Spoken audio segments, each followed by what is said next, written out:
Assalamualaikum warahmatullahi wabarakatuh. Kami dari kelas 6T KJA dengan saya bernama Tirsa Mesak dengan NIM 222103 dan teman saya Yerli Indriani dengan NIM 222094. Di sini kami akan mempresentasikan laporan proyek perancangan dan evaluasi sistem keamanan jaringan untuk organisasi skala kecil dengan studi kasus perusahaan PT Modern Plasindo Mutiara. Dengan dosen pengampu kami ada Bapak Nurdin Eskom MT dengan program studi Teknik Informatika mata kuliah Keamanan Jaringan. Berikut presentasi dari kami. Baik, kita langsung saja masuk ke latar belakang. Yang pertama itu dengan sistem informasi dan jaringan adalah tulang punggung operasional perusahaan. Yang kedua, PT Modern Plasindo Mutiara adalah perusahaan manufaktur kantong plastik. Yang ketiga, risiko cyber meningkat seiring pemanfaatan TI. Yang keempat, dibutuhkan sistem keamanan yang efektif. Lalu yang selanjutnya yaitu rumusan masalah. Berdasarkan latar belakang di atas, rumusan masalah dalam proyek ini adalah yang pertama, bagaimana mengidentifikasi aset penting TI. Yang kedua ada ancaman apa yang berpotensi menyerang aset TI. Dan yang ketiga, bagaimana merancang kebijakan dan mitigasi. Selanjutnya itu tujuan proyek. Di sini ada dua yaitu secara umum dan secara khusus. Secara umum di sini menganalisis risiko dan merancang sistem keamanan jaringan pada PT Modern Plasindo Mutiara dan secara khususnya yang pertama yaitu mengidentifikasi aset TI itu penting. Yang kedua yaitu menganalisis potensi ancaman terhadap aset tersebut. Dan yang ketiga yaitu menyusun kebijakan keamanan sistem. Yang keempat, menentukan spesifikasi persyaratan keamanan. Dan yang kelima, melakukan threat modeling menggunakan metode STRIDE. Dan yang keenam, memberikan rekomendasi jaminan keamanan. Lalu selanjutnya yaitu manfaat dari proyek ini. Yang pertama ada manfaat praktis dan manfaat akademik. Pada manfaat praktis memiliki manfaat. Yang pertama itu memberikan rekomendasi implementasi firewall, IDS, dan inskripsi yang sesuai dengan kebutuhan PT Modern Plasindo Mutiara. Yang kedua, membantu perusahaan menyusun kebijakan keamanan sistem TI yang terstruktur dan terdokumentasi. Dan yang terakhir itu menyediakan blueprint atau cetak biru perancangan keamanan jaringan yang dapat diadaptasi perusahaan serupa. Lalu selanjutnya ada manfaat akademik. Yang pertama, memberikan wawasan tentang konsep threat modeling menggunakan metode STRIDE di dunia industri manufaktur. Yang kedua, menjadi referensi studi kasus keamanan TI pada perusahaan manufaktur berbasis lokal. Dan yang ketiga, yaitu memberikan gambaran nyata penerapan risk assessment dalam sistem jaringan perusahaan. Kita lanjut ke profil organisasi. Nama organisasinya PT Modern Plasindo Mutiara. Bidang usaha manufaktur kantong plastik untuk ekspor. Struktur TI-nya terdiri dari server lokal untuk sistem informasi produksi dan database karyawan, LAN untuk koneksi internal antar departemen, ERP untuk manajemen produksi dan keuangan, absensi digital, dan juga komputer divisi. Lalu yang selanjutnya yaitu aset teknologi informasi perusahaan. Yang pertama itu ada aset database karyawan, aset sistem produksi, ada aset jaringan lokal atau LAN local area network. Yang keempat ada aset absensi digital, yang kelima ada aset server utama, dan yang keenam ada aset komputer tiap divisi. Selanjutnya itu identifikasi ancaman. Di sini identifikasi ancaman terhadap aset TI di PT Modern Plasindo Mutiara. aset database, ancamannya pencurian data. Yang kedua, produksi, ancamannya malware dan sabotase.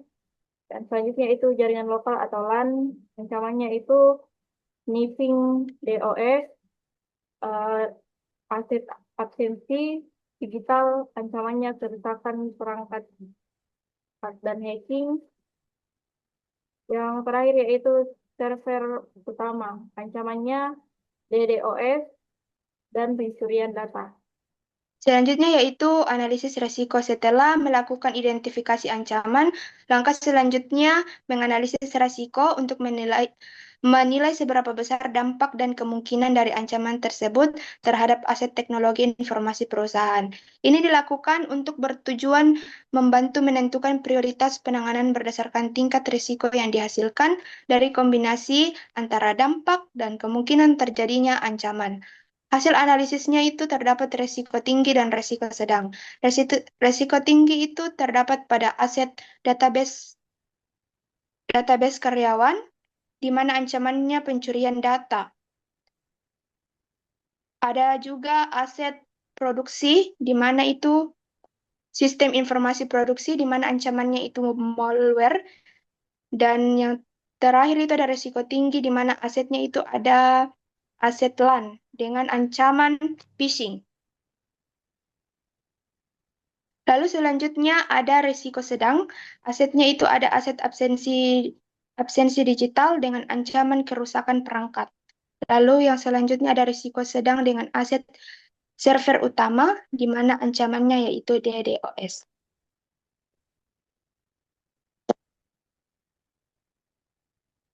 Oke, lanjut ke kebijakan keamanan sistem. Yang pertama tujuannya di sini eh, untuk melindungi aset TI dan kelangsungan bisnis, dan perannya ada manajemen dengan menyediakan anggaran sumber daya dan dukungan penuh terhadap pelaksanaan kebijakan keamanan TI, dan juga tim IT, yaitu untuk mengimplementasikan dan memelihara infrastruktur keamanan TI sesuai dengan standar dan yang telah ditetapkan, dan karyawan untuk mematuhi seluruh kebijakan keamanan sistem informasi. Lalu selanjutnya ada aturan penggunaan jaringan dan penanganan insiden, di mana aturan penggunaan jaringan itu yang pertama dilarang membagikan username dan password kepada pihak lain termasuk sesama karyawan, dilarang juga mengakses situs yang mengandung konten berbahaya, pornografi, judi, atau aktivitas ilegal lainnya melalui jaringan perusahaan. Lalu penanganan insidennya bisa melakukan, yaitu yang pertama, setiap karyawan wajib melakukan insiden keamanan seperti kebocoran data, gangguan sistem, atau aktivitas mencurigakan kepada tim IT maksimal 10 menit setelah mengetahui kejadian. Lalu, yang kedua itu tim IT melakukan isolasi sistem terdampak untuk mencegah penyebaran ancaman, lalu melakukan investigasi penyebab insiden serta dokumentasi detail kronologi kejadian. Setelah itu memberikan laporan hasil investigasi dan rekomendasi tindak lanjut kepada manajemen dan menjalankan proses pemulihan sistem, pengujian sebelum sistem diaktifkan kembali, serta yang terakhir melakukan evaluasi serta pembaruan kebijakan jika diperlukan berdasarkan hasil insiden. Lalu yang selanjutnya ada spesifikasi persyaratan keamanan. Spesifikasi persyaratan keamanan ada dua, yaitu persyaratan fungsional dan persyaratan non-fungsional. Persyaratan fungsional merupakan komponen penting dalam perancangan sistem keamanan karena berisi ketentuan mengenai fungsi-fungsi yang harus tersedia untuk menjaga keamanan aset teknologi informasi. Nah, ini adalah beberapa persyaratan fungsional yang diusulkan untuk diterapkan di lingkungan PT Modern Klasindo Mutiara. Yang pertama itu melakukan autentifikasi dua faktor atau 2FA, 2FH, 2FA untuk mengakses ke server dan database. Yang kedua, melakukan enkripsi data pada database karyawan dan produksi. Yang ketiga, firewall untuk melindungi jaringan internal. Yang keempat, backup data otomatis setiap hari. Yang kelima, antivirus dan anti-malware di seluruh komputer. Lalu, penggunaan VPN, Virtual Private Network, untuk akses jarak jauh ke jaringan internal perusahaan. Lalu yang selanjutnya ada persyaratan non-fungsional. Nah, persyaratan non-fungsional ini berfokus pada kualitas layanan, performa, dan keandalan sistem secara keseluruhan. Ada beberapa persyaratan non-fungsional yang diterapkan di PT Modern Prasindo Mutiara, yaitu yang pertama ketersediaan sistem minimal 99%, yang kedua deteksi intrusi dalam waktu maksimal 5 menit, yang ketiga respon insiden maksimal 4 jam. Oke, selanjutnya yaitu threat modeling dengan menggunakan metode STRIPE. Threat modeling merupakan salah satu metode sistematis untuk mengidentifikasi, menganalisis, dan mengelompokkan berbagai potensi ancaman yang dapat mempengaruhi keamanan sistem informasi. Nah, pada studi kasus ini, metode STRIPE itu digunakan karena mampu mengklasifikasikan ancaman berdasarkan jenisnya. Nah, berikut adalah threat modeling untuk aset-aset TI di PT Modern Prasindo Mutiara. Yang pertama ada tipe ancaman spoofing, di mana spoofing ini merupakan pencurian kredensial. Aset yang terdampak itu ada jaringan lokal dan server, dan strategi mitigasinya itu ada 2FA dan firewall. Lalu selanjutnya ada tampering. Tampering ini merupakan modifikasi data produksi. Aset yang terdampak dari ancaman tampering ini ada sistem produksi, dan strateginya itu yang digunakan yaitu backup harian dan kontrol akses. Lalu yang selanjutnya ada tipe ancaman repudiation, di mana the repudiation ini merupakan penyalahgunaan akun tanpa jejak. Aset terdampaknya itu database karyawan. Dan strategi yang dilakukan itu melakukan log aktivitas dan audit rutin. Lalu selanjutnya ada tipe ancaman information disclosure, di mana information disclosure ini merupakan pencurian data karyawan. Dan aset yang terdampak itu database karyawan. Dan strategi yang digunakan itu strategi mitigasi. Yang pertama ada enkripsi database dan kontrol akses. Lalu ada juga tipe ancaman DOS, Denial of Service, di mana Denial of Service ini merupakan gangguan sistem akibat overload. Nah, aset yang terdampak itu server utama dan jaringan. Strategi mitigasi yang dilakukan yaitu load balancer, IDS, dan backup server. Lalu yang selanjutnya itu ada elevation of privilege, di mana elevation of privilege ini merupakan penyalahgunaan akses admin, dan aset yang terdampak itu adalah semua sistem, di mana yang dilakukan untuk strategi mitigasinya yaitu role-based access control dan audit log. Oke, selanjutnya itu rekomendasi keamanan. Ada beberapa rekomendasinya. Yang pertama itu enkripsi AES 256 bit. Yang kedua itu implementasi firewall next gen dan IDS atau IPS. Yang ketiga yaitu backup harian ke server cadangan offline. Yang keempat yaitu pelatihan keamanan cyber kepada karyawan. Dan yang kelima yaitu audit keamanan minimal 2 kali setahun.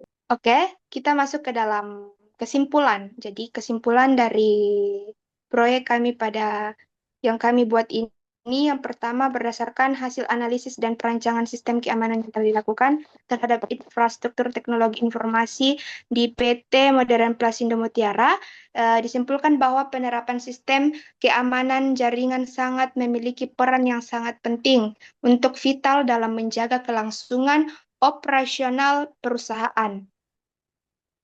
Yang kedua yaitu mengidentifikasi terhadap seperti server utama, database karyawan, sistem produksi, dan jaringan lokal, menunjukkan bahwa aset-aset tersebut memiliki potensi ancaman yang bervariasi baik dari faktor internal maupun internal. Lalu melalui proses analisis risiko diketahui bahwa beberapa ancaman seperti pencurian data, serangan malware, denial of service, hingga penyalahgunaan akses memiliki dampak yang signifikan terhadap aset-aset TI perusahaan. Oke, selanjutnya itu saran. Di sini perusahaan disarankan untuk melakukan pelatihan rutin bagi karyawan terkait ancaman cyber. Dan yang kedua yaitu mengimplementasikan sistem monitoring real time. Dan yang terakhir yaitu melakukan audit keamanan secara berkala. Sekianlah presentasi dari kami. Jika kurang berkenan mohon dimaafkan. Sekian dan terima kasih. Assalamualaikum warahmatullahi wabarakatuh dan selamat siang.